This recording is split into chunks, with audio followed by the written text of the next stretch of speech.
my shoes and out the door. 5, I'm alive. 6, 7, 8, feeling great. 9, gonna shine, life is good. I'm doing fine. 10, gonna do it right and do it again, yeah. I look into the sky with all the beautiful color, but there's more than just for me, so gonna share it with another. I got to show, to give, let out. I want to sing and shout. Take a look and see a beautiful morning that turns into a beautiful evening, and together make a beautiful life. And if you wanna, I've been in here and people are roaring with laughter, so... It's a dirty show, though. Well, it's clean dirt. Forgive me, but the best restaurants of the world are here in Vegas. I mean, you have here the best of the best. Yes. So we have many celebrities here. The Harley Madison come over here, and Usher come over here many often, and the Paris Hilton come here, and Britney Spears came over here like 2 weeks ago.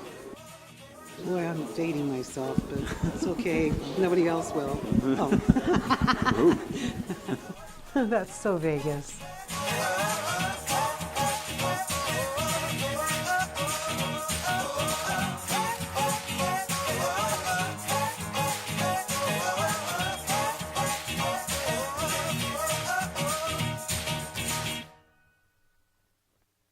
Well, here we are. That's So Vegas. I'm your host, Christina Keller, live here at the fabulous WCOBM studio right off the fabulous Las Vegas Strip, the south end of the Strip, I might add. Don't be too shocked at the person sitting beside me. I'd like to I'm not hijacking the show, I promise. Yeah, none of us are held hostage as of yet. I'd like you to meet Shocker.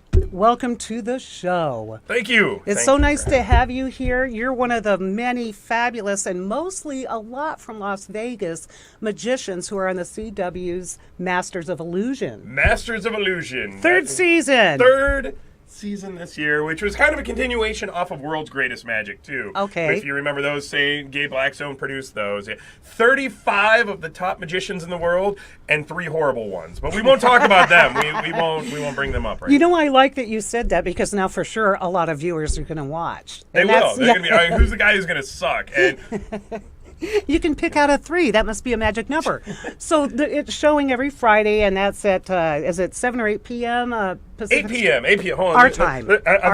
I'm supposed to know. It's all good. 8 p.m. Yes, 8 to 8:30, and then there's 2 episodes on this year. And this week. Usually each week, unless you're preempted by a baseball game somewhere. Right. And it's either 2 brand new episodes or a brand new and a classic one. Like this week, we have brand new and classic, but the classic one has Piff the Magic Dragon on it. I know Piff. And it's got, I was supposed to memorize these 2, but also Nathan Burton is going to be on it. Jeff McBride, I don't know if you've ever interviewed him. I haven't, but I know of him. Jeff McBride's Wonderground, if you're in Vegas, Thursday, the 3rd Thursday of every month at the Olive. It's like Burning Man meets the Magic Castle. That's incredible right there. But you're kind of like, you're, how would you describe you? You are a shocker. Indescribable. The shocker. You are original. I am the world's only pro wrestling magician, which means I'm the guy who's going to pretend to kick your ass as I pretend to do Harry Potter stuff.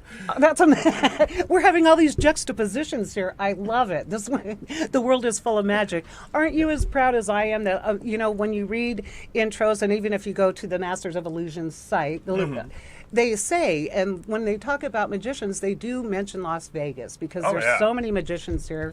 So many are so talented. We are the hub of magic in this town, and for a lot of good reasons. Sometimes it's because they have shows on the Strip, right? And sometimes it's cheap to travel from Vegas to do things. So, there are a few of us out here. Yeah, I love it. Well, how do you feel about, now I know that you do a lot here locally.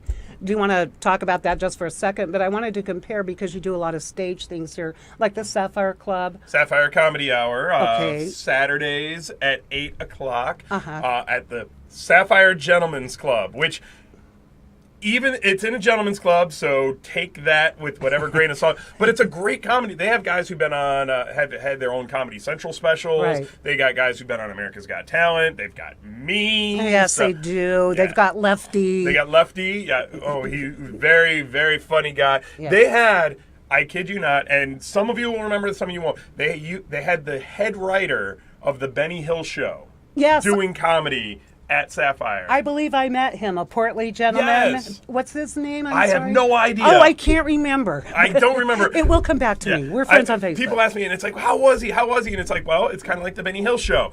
A little off color. Right. And funnier 20 years ago. And with a British accent. And with a British accent. No, he was actually hilarious. He got me laughing. So. Well, let's talk a little bit more about the CW. I'm so happy you get to stay through most of the hour. I know how busy you are, and you've got things coming up. But do you have what's the difference between now, getting up on a stage and you get up in front of all kinds of people and sometimes your heroes are in the audience, as opposed to being on national TV? Does that intimidate you or you're asking, am I nervous to get up on TV?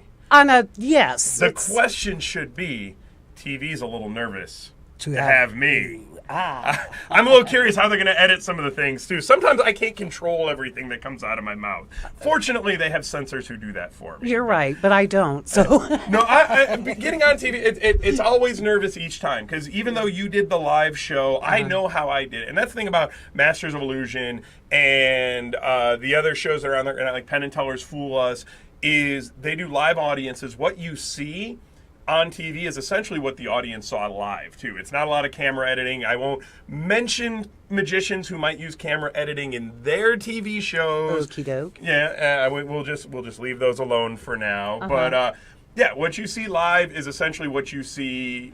What you see on TV is what you would have seen live, with maybe some editing for time or content, but not really to make the trick look better. Right. So I'm nervous. I'm nervous on stage, and then I don't know how it's going to look, but what you see is what you get with the stuff I've been doing so far. Oh, that is amazing. I mean, you're just, I bet you do. Well, that's how magic should be. Yes.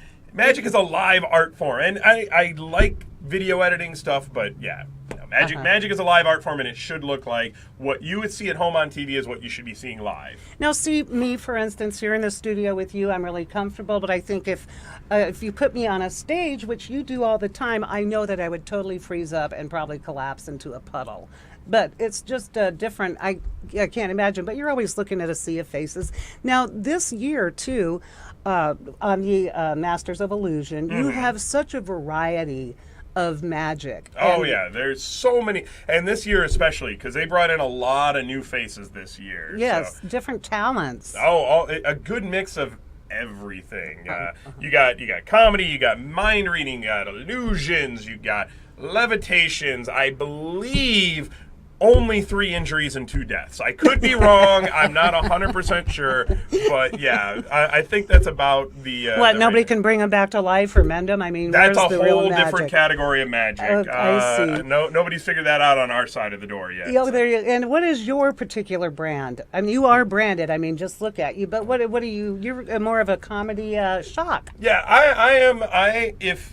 The way I like to describe it is, if The Rock did magic, that's who I am. I try to be larger than life, over the top, but yet the magic is still good, too. Right. Like, when I do a magic effect, I want to make sure it's still going to blow people's minds. So that's what I shoot for. Now, do I hit it every time? I try. Well, we all make mistakes. Exactly. But so magic in your face. Magic so amazing you can never forget it, no matter how hard you try. Whoa, that kind of made me quiver a little bit right there.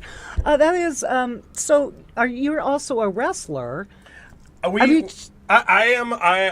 have stepped into the ring a few times. I think we're going to talk about that a little bit more in a different segment. Right. But yeah, we do a wrestling show in town. I've actually gotten to meet a lot of my wrestling heroes. So it's funny, the Shocker started out as a wrestling-themed comedian, and now has actually stepped in the ring a few times, and I have the bruises to prove it. So we won't get into wrestling being prearranged or not prearranged or any of that stuff. It hurts. When you fall 10 feet onto plywood, steel, and more plywood, it hurts. It hurts. But you're none the worse for wear, I can tell you just by looking at you.